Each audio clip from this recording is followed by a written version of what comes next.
All right, so today we're going to dive into a really powerful sermon that gives, I think, a profound diagnosis for burnout, especially for those of us in any kind of service role. We're going to take its deep spiritual insights and turn them into a practical guide for anyone out there who's feeling that strain. Let's kick things off with a feeling that might be a little too familiar. Wow. Does that sound familiar? I mean, this raw, honest cry really captures a feeling so many of us know. That deep exhaustion and loneliness that can just creep in, even when we're doing work we're supposed to love. It's that feeling of pouring yourself out until there's just nothing left. It's a tough question, I know, but an important one. Think about it. That fire you first had for making a difference, has it started to feel less like a calling and more like, I don't know, a crushing weight on your shoulders? The source material we're looking at says this is a super common and deeply spiritual crisis. So the sermon actually gives this feeling a name, Martha's Syndrome.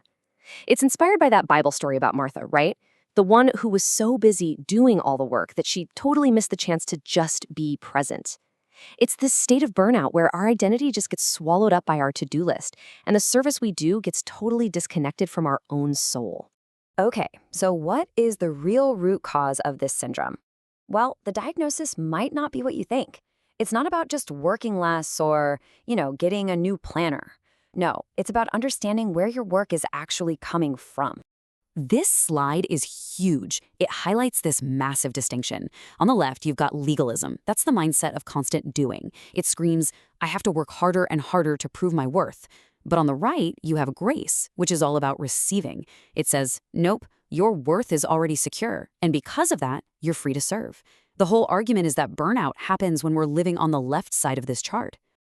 And the antidote to that whole do to be saved mentality is what the source calls passive reception.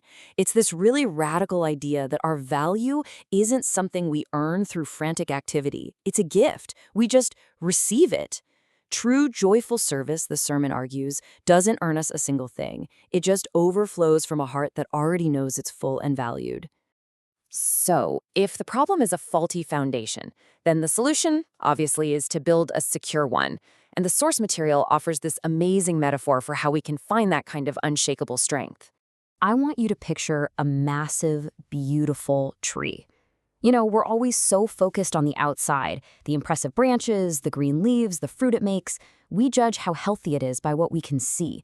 But that's not where its real life is coming from. And there it is. This just illustrates the point perfectly. The tree's vitality, its ability to get through a storm, it all comes from what's unseen, buried deep in the ground. The argument is that our spiritual life is exactly the same. Our strength isn't from our visible accomplishments, but from our hidden connection to our source of life. Now this is a crucial point. When the text talks about being rooted, it uses a really specific grammatical form, a perfect passive participle.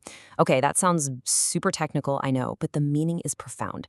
Passive means it's something done to you, not something you do. Perfect means it's a completed action with results that continue. So being rooted is not another task for your to-do list. It's a declaration that you have already been securely planted. And this slide just clarifies that difference perfectly. Being rooted is our secure foundation. That's a finished action.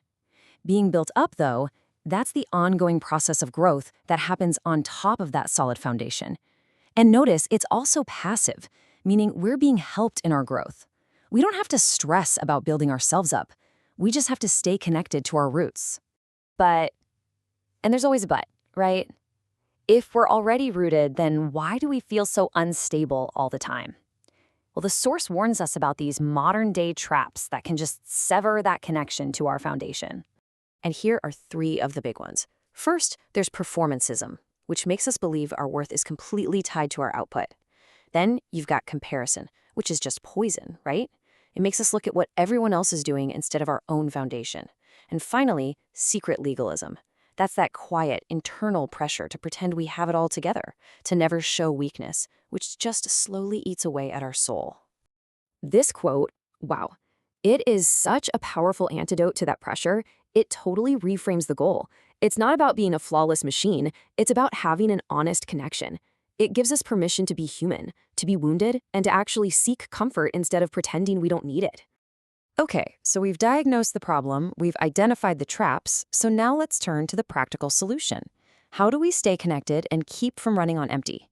This sermon uses this fantastic metaphor of a reservoir. And it's so true, isn't it? You can't give what you don't have. If your personal reservoir of grace and peace and energy is empty, trying to serve others will only scrape up mud and frustration. Service has to come from the overflow. So how do we keep that reservoir full? The source lays out 3 really clear steps. First, you cultivate the soil with daily reading and reflection. Second, you provide the water through prayer that connects you to your source. And third, and this is so crucial, you intertwine your roots with others in a supportive community. And to really get that third point, let's talk about one of the coolest things in the natural world: redwood trees. They can grow to be over 100 meters tall. That's like a 30-story building. But here's the crazy part. For a tree that massive, you would expect these incredibly deep roots. But nope, botanists found out their roots are shockingly shallow, sometimes only going down about 3 meters. So how on earth do they not fall over in a storm? And this is the secret.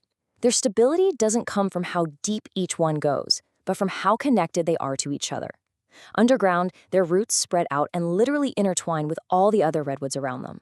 They form this massive, interconnected foundation. The whole forest holds up each individual tree. I mean, what a powerful picture of what community is supposed to be. So when we are deeply rooted in truth and intertwined with others, the entire nature of our service, it just begins to change. Let's take a look at what that transformation really looks like. This slide just summarizes the shift perfectly. We move away from service as this frantic, draining effort to prove that we're good enough. And instead, it becomes this natural, joyful overflow from a secure identity. It's no longer something we have to do, but something we get to do, flowing from a reservoir that's already full. And this, right here, is the final, crucial point. Our primary identity is not worker, helper, or volunteer. It is not defined by what we do. The source emphasizes that before any of that, our identity is simply beloved. Our value is inherent, it's unconditional, and it is completely separate from our productivity. So we'll leave you with this question to think about. I mean, really imagine it. Approaching your work, your family, your community, not from a place of needing to earn your keep, but from a secure foundation of already being enough. What might that freedom look like for you? Something to chew on. Thanks for joining me for this explainer.